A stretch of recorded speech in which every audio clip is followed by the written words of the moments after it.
இப்பதானே உங்களை பத்திலாம் எனக்கு புரியுது. எனக்கு ஒரு பிரச்சனைன்னு வந்தோடனே எல்லாம் விட்டு ஓட்டிங்க. பார்த்தா நான் ஏமாந்தேன். பட் நம்ம ரொம்ப நம்புறோம் இல்லைங்களா ஒரு சிலர்கிட்ட.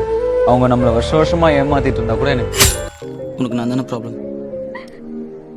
நான் இல்லைன்னா சந்தோஷமா இருப்பேன்ல.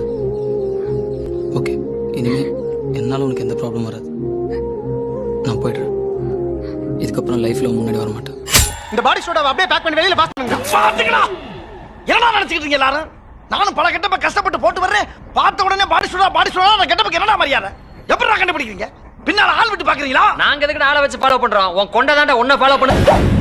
ஆஹா, இவ்வளவு வேலை செஞ்சு மண்டை மேல இருக்க கொண்டே மறந்துட்டேனடா. தம்பி, உன் இஷ்டப்படி என்ன ட்ரெயினுக்கு வெளியே தள்ளி விடு. சரி, நான் செவனே தானா போய்க்கிருந்தேன். யாரு வம்பு தும்புக்காச்சும் போனனா?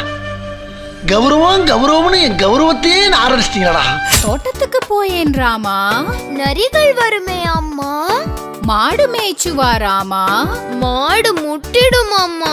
அடுப்பு மூட்டு ராமா. கை சுடுமே அம்மா. பாடும் படியேன் ராமா. பல்பம் இல்லை